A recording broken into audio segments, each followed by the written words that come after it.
नमस्कार साथियों, मैं आपका दोस्त लेखक motivational speaker doctor Ujjwal Patni. आज जिस हस्ती की कहानी मैं आपको सुनाने जा रहा हूं, उसके बाद आपको अपनी हर तकलीफ, हर दिक्कत, हर मुश्किल, हर दुर्भाग्य बौना लगने लगेगा। आपको अफसोस होगा कि इन बहानों की वजह से मैंने आज तक अपने आप को रोका। और हो सकता है आज आप नई उम्मीदों से भर जाएं, नए हौसलों के साथ अपनी जिंदगी को गढ़ने निकल पड़े। हो सकता है आपकी आंखों से 4 आंसू गिर जाएं। महज 3 साल की नन्ही सी बिटिया थी और उस उम्र का प्यार अद्भुत असाधारण होता है। माँ बाप दिन भर अपनी बेटी की एक मुस्कुराहट के लिए इंतजार करते हैं, उसके साथ खेलने के लिए वक्त चुराते हैं। और ऐसे में अचानक एक दिन 3 साल की वो बेटी नहीं रही, इस दुनिया से चली गई। कोई भी माँ बाप टूट जाएगा, इनको भी बहुत दुख पहुंचा। किसी तरह इन्होंने अपने आप को संभाल लिया। 2 बेटे और थे, उनका करियर बनाने में अपनी जान लगा दी। लेकिन कुछ दिन बाद 2010 में अचानक एक फोन आया, आपका बेटा नहीं रहा। रात को वो सोया और एकदम रहस्यमय परिस्थितियों में सुबह नहीं उठा। आप सोचिए, एक माँ के ऊपर, एक पिता के ऊपर क्या बीतेगी। जाने कितनी बार सुसाइड के विचार आए, फिर भी इन्होंने अपने आप को रोक लिया। अपने दूसरे बच्चों के लिए, अपने परिवार के लिए अपने भीतर नया जज्बा पैदा किया। लेकिन किस्मत को यह भी मंजूर नहीं था। किस्मत इनके साथ बहुत क्रूर और बहुत निर्दयी रही। 2013 में इनका दूसरा बेटा अपने दोस्तों के साथ किसी ट्रिप पर गया और वहीं एक एक्सीडेंट में उसका देहांत हो गया। विश्वास कीजिए, यदि किसी परिवार पे इतना बीते ना, वो परिवार कभी खड़ा नहीं हो पाएगा। एक एक शख्स डिप्रेशन में चले जाएगा, खत्म हो जाएगा। लेकिन जाने कौन सी आंतरिक शक्ति थी, ये लड़ती रही। लेकिन किस्मत किसी किसी के साथ इतना खराब करती है कि कल्पना भी नहीं कर सकते। 2013 में बेटे के जाने के बाद पति डिप्रेशन में चले गए। 2014 में पति की मृत्यु हो गई। सोचिए, एक बेटी, फिर 2 बेटे, फिर पति की मृत्यु को परिवार के बाकी लोग नहीं झेल पाए।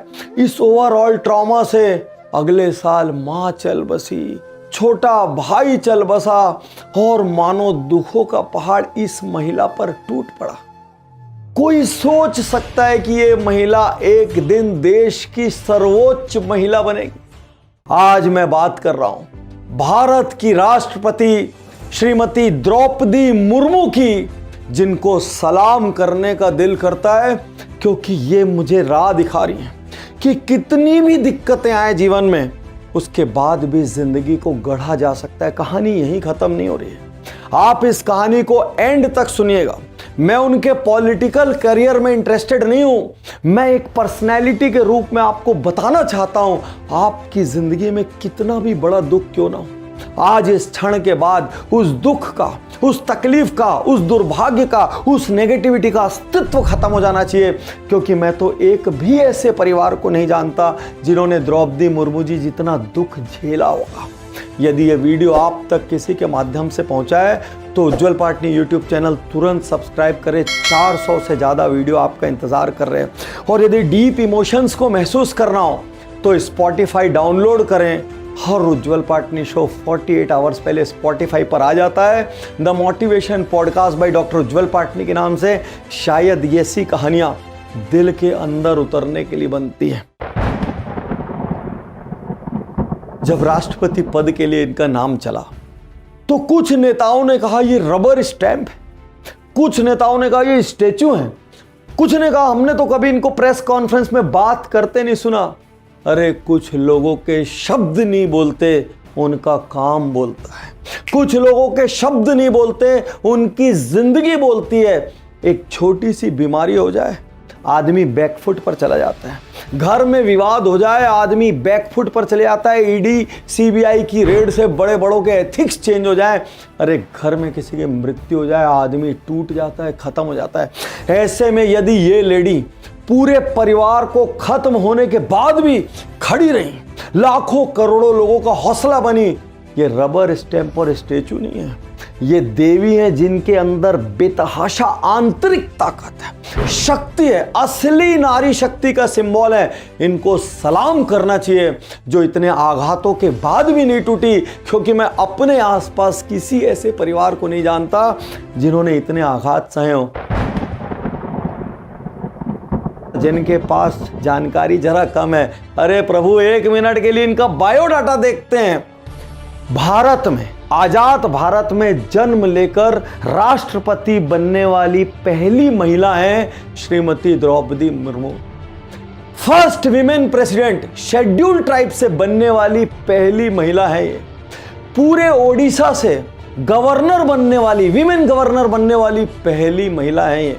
झारखंड की विमेन गवर्नर बनने वाली पहली महिला है ये। और अपने गांव की पहली लड़की जो इस मुकाम तक पहुंची, जो हायर स्टडीज करने गई।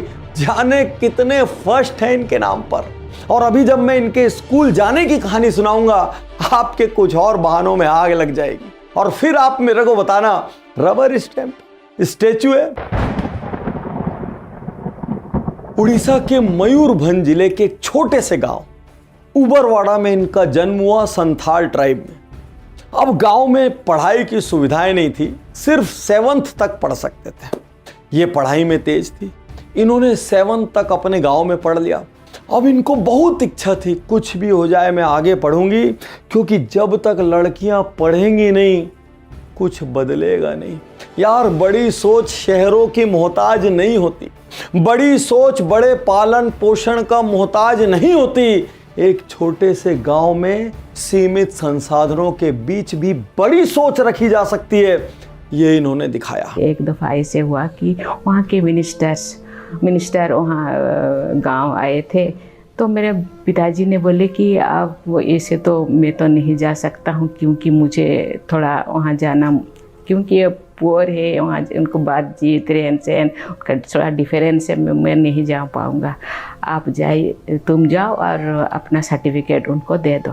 तो हम मीटिंग चल रहे थे, ऐसे ही मीटिंग के बीच में सर्टिफिकेट लेकर के मिनिस्टर के पास में गई और उनको सर्टिफिकेट दे दिया, क्योंकि वहाँ IAS ऑफिसर्स थे, IPS थे, बहुत सारे ऑफिसर्स थे। उन्होंने कहा ठीक है, ये बच्ची गांव से आई है तो थोड़ा उनको भुवनेश्वर हमको मदद करना चाहिए, वहाँ हमको दाखिला करने के लिए उनको मदद करना चाहिए। इसीलिए मैं स्टेट कैपिटल में मैंने पढ़ना शुरू किया। क्लास 8 से मैट्रिक फिर ग्रेजुएशन तक। और एक दिन ये टीचर बनी, और जब ये टीचर के रूप में बच्चों को पढ़ाती थी तो एक औसत बच्चा भी एक्स्ट्राऑर्डिनरी परसेंटेज लाकर पास होता था। एक टीचर के रूप में ये बेतहाशा फेमस हुई। उसके बाद इनको लगा यार, लोगों का कल्याण करना है तो राजनीति में आना पड़ेगा, क्योंकि राजनीति के माध्यम से ही वो शक्ति मिलेगी जिससे समाज सेवा हो पाएगी। उसके बाद इन्होंने भाजपा ज्वाइन की। उसके बाद का करियर आप बहुत सारे वीडियोस में देख सकते हैं।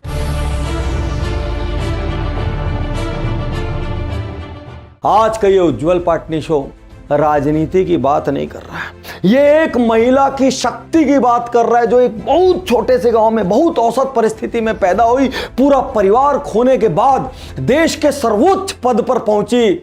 और सलाम है मेरे देश को, जहां पर ऐसे लोगों को चुने जाने का मौका मिलता है। सलाम है मेरे देश को, जहां पर ऐसे लोगों को पूरी जनता लाकर ऐसे पदों पर बिठाती है और इनके जीवन से इंस्पायर होती है। आज इंस्पिरेशन की बारी आपकी है। एक और कहानी आपको सुनाता हूं।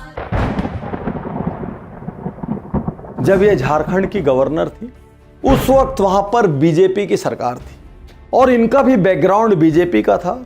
उसी वक्त झारखंड की सरकार ने 2 बिल लाने का निर्णय लिया। वो 2 बिल ट्राइबल के लैंड को कॉमर्शियल लैंड में कन्वर्ट करने के लिए थे।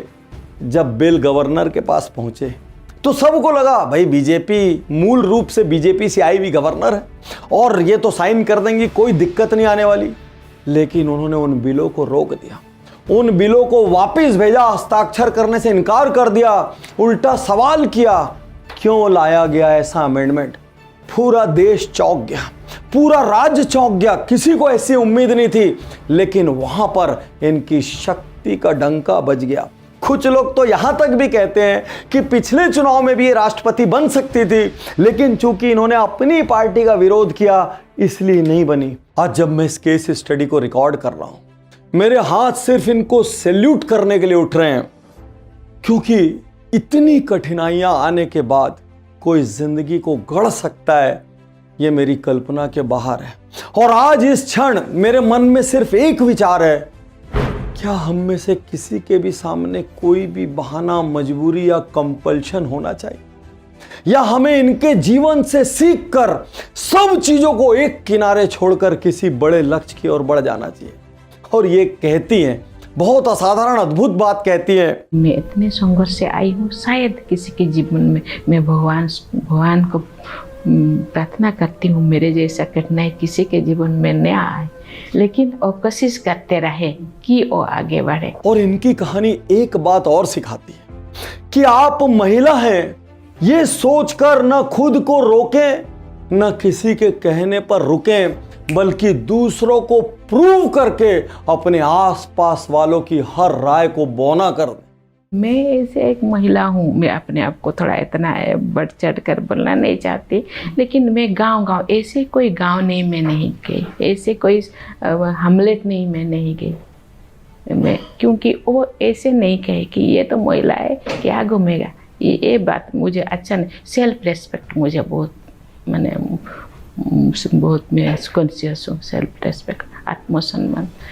अब कोई भी ना बोले कि ये नहीं काम कर रहा है, इसीलिए मैं परफेक्ट ऑफिस भी जब जाती थी तो परफेक्ट ऑफिस में जाऊंगी बिफोर टाइम, फिर आने का टाइम कोई भी हो, लेकिन बिफोर टाइम मुझे जाना है, पहुंचना है। कोई भी मेरे ऊपर कोई उंगली ना दिखाए कि ये ऐसे कर रहा है। मैं डॉक्टर उज्जवल पाटनी आज हर उस पुरुष से कहना चाहता हूं, रुक जाओ, जो किसी महिला के महिला होने की वजह से उसकी काबिलियत पर सवाल उठाते हैं, क्योंकि ये केस स्टडी आपके मुंह पर एक करारा तमाचा है।